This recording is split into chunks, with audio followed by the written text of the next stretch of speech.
we are going to talk about Pakistan textile and apparel sector performance and potential. And for this, I would like to call Ms. Saleha Asif, CEO, Pakistan Textile Council. Please give her a big hand. Assalamu alaikum, everyone. It is an absolute honor and privilege to have the opportunity to talk to all of you here tonight. Ladies and gentlemen, I have about 20 minutes to talk to you about the Pakistan textile and apparel sector. And I would like to use the time to share some facts on how we see the performance as well as the potential going forward. Before I begin, I would like to make 3 promises. One, that whatever I share with you here today, to the best of our knowledge, is based on facts and evidence. To the best of our knowledge, it's based on facts and evidence. My second promise to you is that whatever I say, I will say putting Pakistan first. I'm not here representing any small group. And my last promise to you is that no matter how you feel in response, if you feel you're in agreement, if you feel you're in disagreement, if you feel you're in violent disagreement, all of those responses are fine, and I promise that I would be happy to engage in a dialogue, because as long as we agree to engage, as long as we agree to engage on facts, as long as our intention is to move forward, coming together will only result in problems getting solved. So without further ado, how we see the Pakistan textile and apparel sector. I think this is no surprise and not news to anyone else, but it's worth starting anchoring us in this. Pakistan's textile and apparel exports reached a record US dollars 19.3 billion in 2021-22. That is a compound annualized growth rate of 13% per annum, roughly over the last few years. What's more powerful though is the shift that's happening.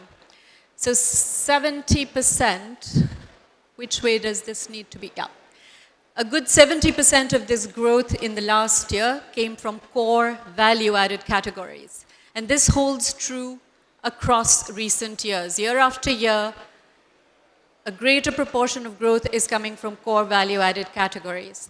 And this is a very healthy shift for us to be observing. If you take nothing else away from my talk today, I would request you to take away the insight that I'm going to share now. Because there has been a lot of debate around this, and we believe there's been a fair bit of misunderstanding, not by intention, but just because data needs to be analyzed in a certain manner.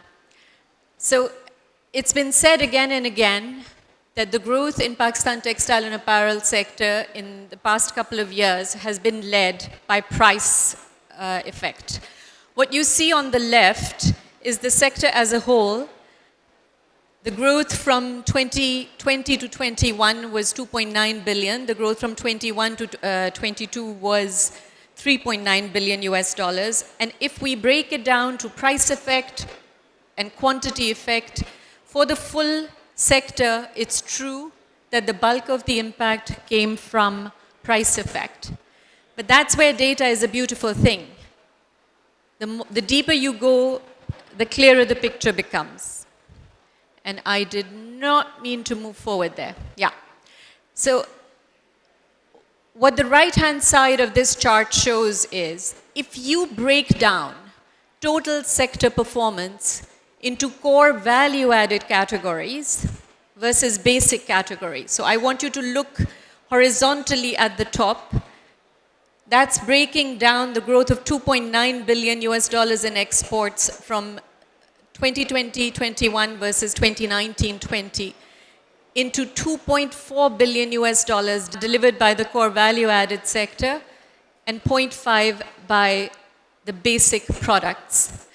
What's even more fascinating is that it's true that the growth that we saw in basic products was coming from essentially price effect, which is the yellow part of the bar. But what is absolutely beautiful, if you are into data, is the fact that the growth in core value added came very much from quantity as well. So the year before, more than 3/4 of the growth in core value added sector came from increase in quantity of exports. Yes, there was also a benefit from price increase. The same holds true for last year, where more than half the growth came from the increase in quantity. I'm going to request one more time, if you take nothing else away from this talk, please take away the facts. Because last year, there was a lot of misunderstanding, and when that kind of misunderstanding finds space in media and in discourse, it ends up affecting policy making. We did manage to take the facts to the government eventually, and we did find the government very supportive. What's more interesting is what we see as a shift in trajectory. So Pakistan's textile exports have historically lagged our peers. When we look at India, Bangladesh, Vietnam, it's always been a story of why can't we have that kind of growth? Why can't we achieve the economic as well as societal outcomes that they have delivered through their textile and apparel sector? And we believe that while we have lagged our peers historically, we see a fundamental shift in trajectory now. That's this period over here.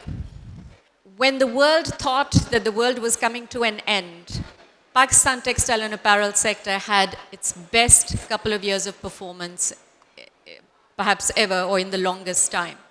So जब दुनिया का ख्याल था कि दुनिया ख़त्म होने जा रही है, तो आप सब ने मिलके वो performance deliver की जो कि पहले कभी नहीं हुई थी. And a lot of credit goes to the way that the COVID lockdowns were managed by government, because we had smart lockdowns instead of closures across the board, as well as some degree of divine intervention because we were more fortunate in disease outcomes. It's worth diving a little bit deeper into that time frame, the COVID time frame, the fact that Pakistan outperformed peer countries in COVID recovery. What you see here on this chart is if we were to peg exports to 100, where 100 represents pre-COVID, these bars represent how these 4 countries performed in their textile and apparel exports during the 2-year COVID period. And you'll see that Pakistan fared better than and was able to recover better than our peers. What's even more fascinating is if we break down the data to look only at core value-added categories, which is the shift that I am hoping to highlight and celebrate today. And what you see there is that for core value-added exports, Pakistan's export trajectory is literally the dream hockey stick that people want to see on data charts. That Pakistan needs to double its exports in order for us to even be able to match our peers in terms of export to GDP ratio. Right now, it's in the range of 10 to 11%. Our peers, and these are countries that are, this is not the developed world, these are our peers, lower middle income average countries, are more than 2x us. I would just like to assert that if that is the kind of growth we need to achieve in exports, it cannot come by taking our foot off the accelerator from the sector that represents more than 60% of our exports and is also still the second fastest growing. These are last year's numbers, but I assure you that the story holds this year as well. Technology or IT is a very promising sector, but I think what I find most frustrating is when people start talking in terms of this sector versus that sector. Right? So the point I'm trying to make is we as a country, for us export growth and export-led growth is existential in nature. We rely on foreign currency generated by exports for the import of food and fuel. It's that simple, food and fuel. So it is not a choice to take the foot off the accelerator from textiles.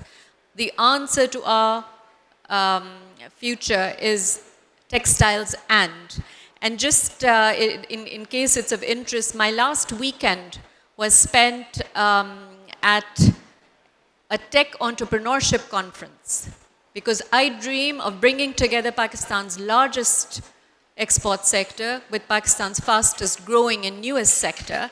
And why shouldn't that be a partnership and a joint journey of growth versus there being a futile and unnecessary debate about one versus the other?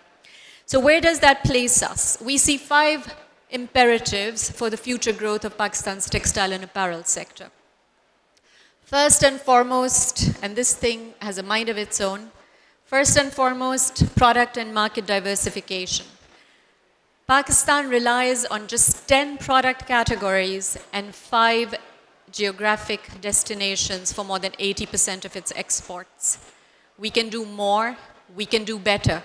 I would in fact even add customer diversification, and I'm going to go out on a limb here and be the contrarian. Remember, I shared a couple of slides back that when the world thought that the world was coming to an end, you all delivered better results than ever before. Everybody right now is hurting from cancelled orders. Everybody is fearing recession. Families, not just in Pakistan, but across Europe, across the US, are finding it difficult with rising inflation. And I honestly believe that can and should be an opportunity for the Pakistan textile and apparel sector. And here's why. We have typically commanded amongst the lowest end of pricing for any given product category amongst exporting countries. It's typically been our Achilles heel.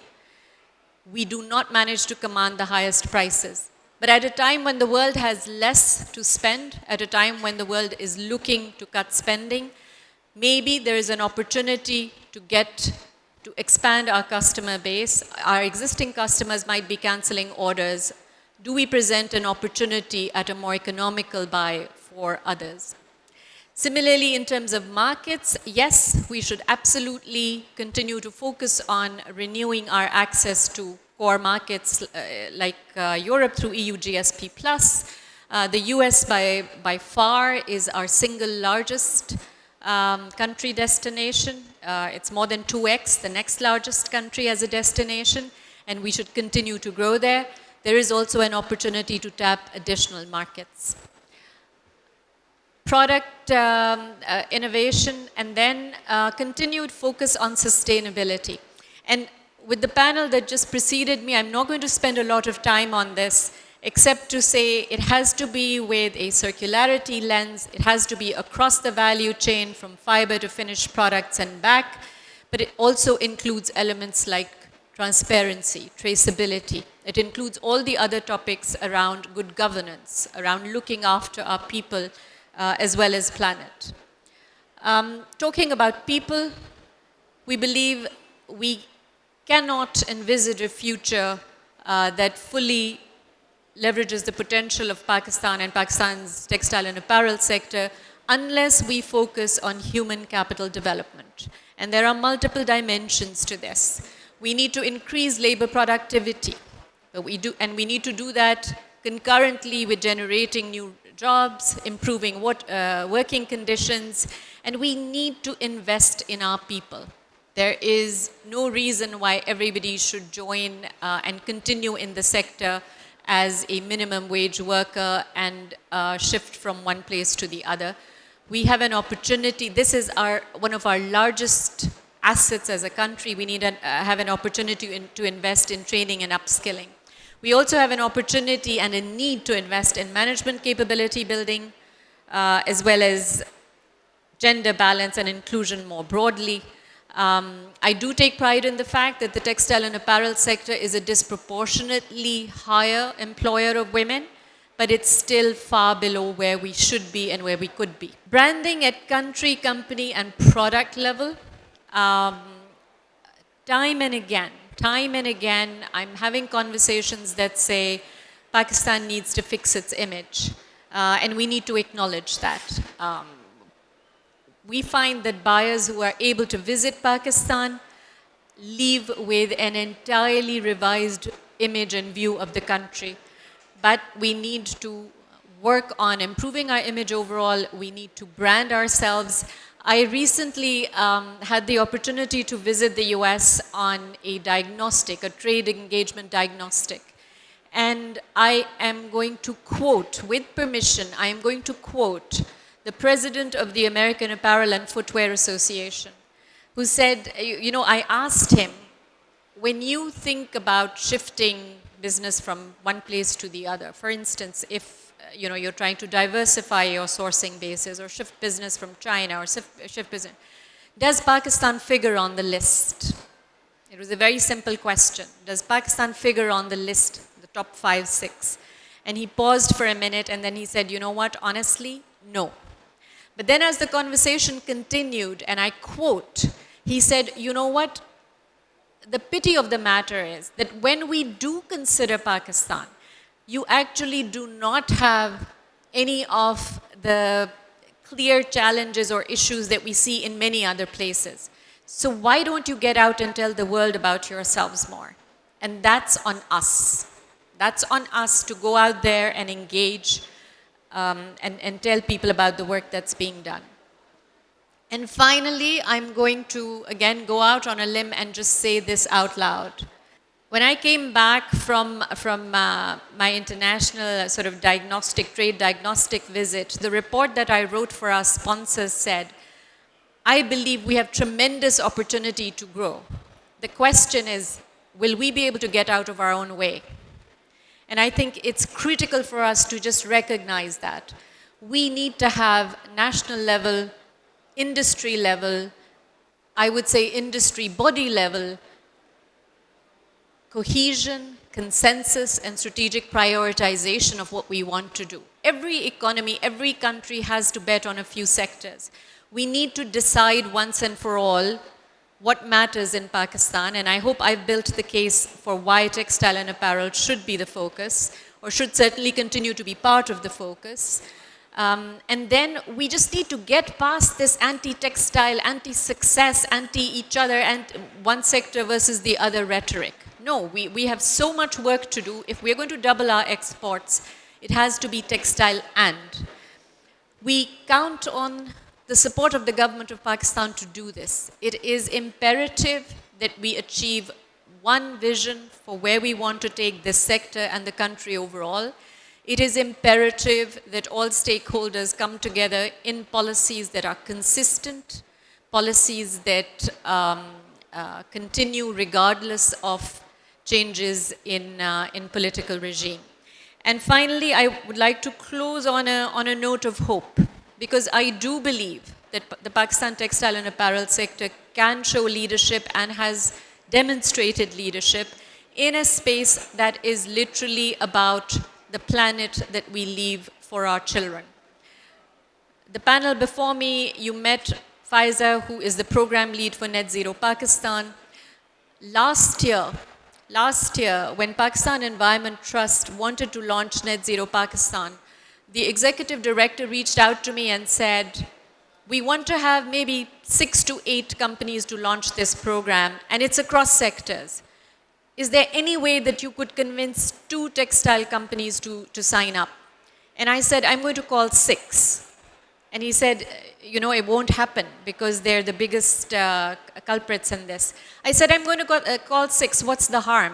He said, well, but then we actually don't want too many textile companies. We're going to get lots of sectors. A year later, 22 out of 23 signatories to the Net Zero program in Pakistan are textile and apparel companies. I'm going to repeat that. 22 out of 23 signatories to the Net Zero Pakistan program are textile and apparel companies. This has been recognized globally. It led to my best dream moment as CEO of Pakistan Textile Council when we were invited last year to COP26. And it is something that every person sitting in this hall should take pride in. It's also something that we need to continue to roll out to the rest of the sector. But I would like to leave on this note. We know what needs to be done. If we set our minds to it, if we set the intention, we can do it, and we can do it taking a leadership role. With that, I'd like to thank you for your time. And like I said, agreement, disagreement, violent disagreement. Just reach out to me. As long as we engage on facts, as long as we engage with the intention to solve problems and move forward.